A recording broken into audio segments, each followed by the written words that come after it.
Hi, Odyssey Recapped here. Today, I'm going to explain an action crime movie named What Happened to Monday. Feel free to share your preferences for the types of movies you'd like to see more of in the comments section below. In 2043, the Earth's population has grown a lot. There's not enough of everything we need. So, people start using genetically changed crops to help, but this causes a big increase in the number of babies born everywhere. The fix becomes part of the problem. People are confused about what to do. Dr. Nicolette Kamen, who works on protecting nature and is known for speaking out about politics, suggests that the government should make a rule that families can only have one child. A group called the Child Allocation Bureau, CAB, is created to make sure everyone follows this rule. Everyone must wear a special bracelet from the Bureau. This bracelet has information about who you are. It can be checked at different places in cities to see if you're following the rule. When the bracelets are scanned, they show if you have a brother or sister. If there's another sibling, the police are told. When they come, they take the extra child away. These kids are put to sleep in a special way called cryosleep. They'll be woken up when the world's problems are fixed. In that same year, a woman named Karen Setman has 7 babies at once, because of the special food. Sadly, Karen dies. The baby's grandpa, Terrence, doesn't tell the government about the 7 siblings. Instead, he names each one after a day of the week. He builds a secret place for them to live, with hidden spots, so they can stay safe. He teaches them all to pretend to be Karen Setman. Each of them gets 1 day of the week to go out and act like Karen. So, for example, Sunday goes out on Sundays, Monday on Mondays, Tuesday on Tuesdays, and so forth. They grow up taking turns being Karen. When one of them comes back home, they tell the others about their day. This is crucial because it helps the next girl go out and keep up being Karen. Terrence hacks electronic bracelets for all of them, so they can all be seen as Karen Setman. These bracelets also have GPS to know where they are when they're not home. Terrence also makes a hiding spot they can use if someone comes to the apartment. On one Saturday, Saturday goes to a ballet contest, but Thursday sneaks out to skate. When Saturday returns, Thursday is still missing. Terrence gets really worried. Suddenly, they hear a knock on the door. They all hide, except Saturday. Terrence cautiously opens the door with a gun, but it's just Thursday who's returned. Unfortunately, Thursday's index finger gets cut off because she fell off the skateboard.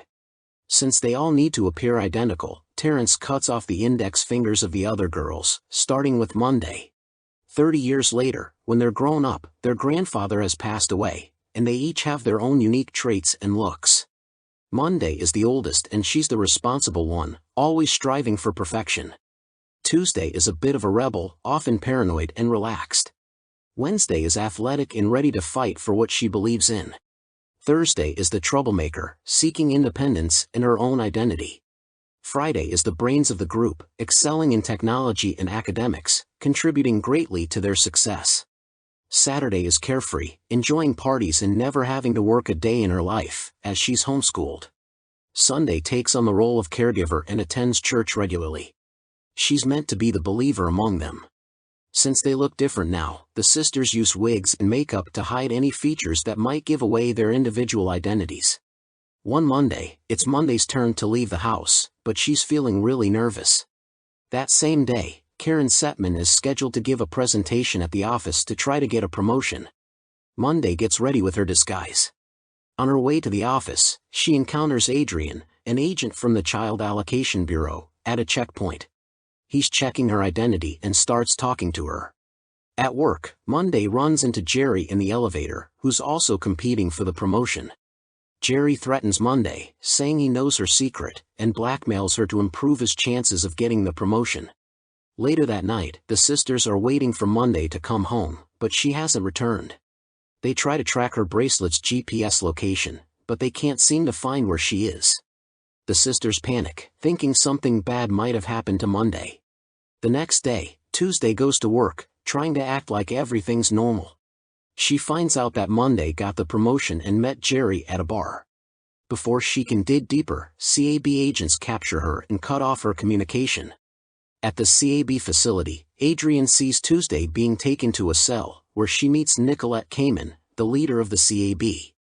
Cayman reveals that she's aware Tuesday has many siblings, and she knows that 5 of her twins are still living in their apartment.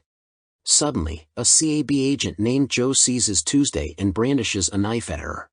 In the apartment, the 5 remaining sisters start to panic. Soon after, CAB agents arrive and use Karen's eye to bypass a retinal scanner and enter the apartment. A fight breaks out between the agents and the sisters. The sisters succeed in defeating the agents, but Sunday is shot and tragically dies. The 4 remaining sisters are devastated and grieving over Sunday's death, feeling increasingly depressed. Friday discovers that the eye used was Tuesday's, leading the sisters to suspect that Jerry may have betrayed them.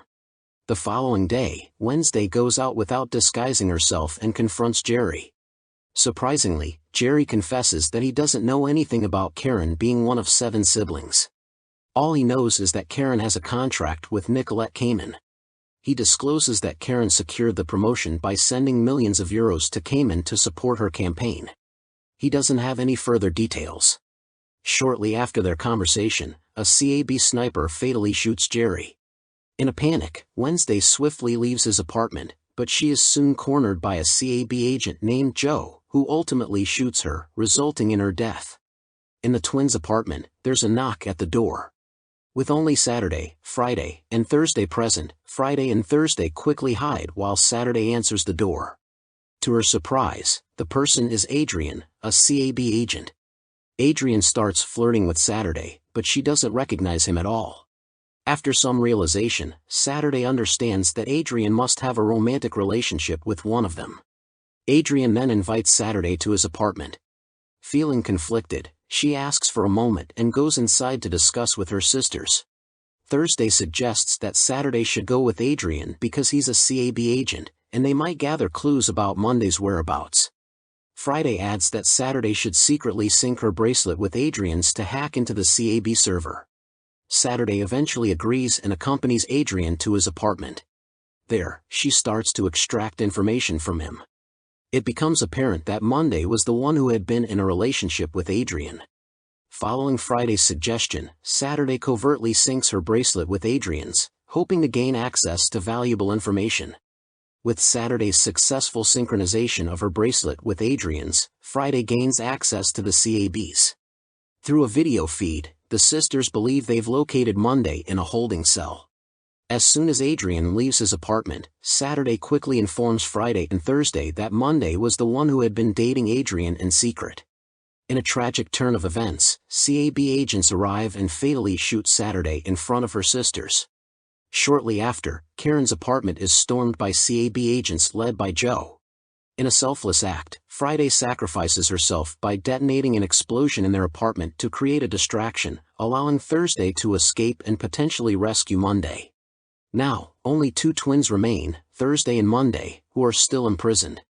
Adrian learns of the explosion at Karen's apartment and heads straight there. In a tense encounter in his car, Thursday directly accuses Adrian of being the one who reported Karen to the authorities. However, Adrian insists that he knows nothing about the existence of 7 twins. It dawns on Adrian that Karen is actually one of a set of septuplets, and he declares his love for Monday. After some persuasion, Adrian agrees to assist Thursday in rescuing Monday. He devises a plan where Thursday disguises herself as a body bag and sneaks into the CAB headquarters with Adrian's help. Once inside, Thursday is brought into the cryosleep room. While there, she covertly records footage of a child undergoing cryosleep, capturing evidence of the CAB's practices. In a horrifying twist, instead of being put into cryosleep, the child is incinerated before Thursday's eyes. Reacting swiftly, Thursday incapacitates the officer and places her in cryosleep instead. With Adrian's assistance, Thursday manages to escape the cryosleep room and locate the cell where they believe Monday is being held. However, upon reaching the cell, they discover that it's actually Tuesday inside, missing one of her eyes. In a daring move, Adrian and Tuesday are tasked with hacking into a video feed to display a shocking video about cryosleep at a fundraising event hosted by Cayman. Meanwhile, Thursday tirelessly searches for Monday. Finally, Thursday crosses paths with Monday in a restroom. To Thursday's surprise, Monday appears unharmed. However, the shocking truth is revealed: Monday is the one who betrayed her sisters. She confesses her desire to be the sole Karen and admits to reporting her twins to Cayman. In a heated confrontation, Monday discloses that she has been bribing Cayman with large sums of money. The argument escalates into a physical altercation, and in the chaos, Thursday accidentally fires a shot, hitting Monday. With Monday incapacitated, Thursday assumes her identity and attends the fundraising event in her place. Cayman remains oblivious to the switch. Meanwhile, Tuesday and Adrian successfully broadcast the shocking footage of the child's incineration to everyone at the event, leaving them stunned and horrified by the truth of the CABs. As the truth is unveiled, Cayman recognizes Thursday's disguise and angrily confronts her, choking her. Meanwhile, Monday, despite her injuries, emerges from the restroom and aims a gun at Thursday. Amidst the chaos, Joe, misinterpreting Monday's actions, shoots her, believing she intends to harm Cayman. In retaliation, Adrian fatally shoots Joe to protect Monday. As panic ensues and the crowd disperses, Monday confides in Thursday, admitting that she betrayed them because she is pregnant with Adrian's children, twins, complicating their already dire situation. In a heartbreaking decision to protect her unborn twins, Monday strikes a deal with Cayman. She agrees to betray her sisters by revealing their whereabouts in exchange for her own freedom to live as Karen without interference. This means one of her children will likely be taken away, but Monday prioritizes their safety above all else. Tragically, Monday succumbs to her injuries. Eventually, the one-child policy is revoked, and Cayman is sentenced to death for her crimes.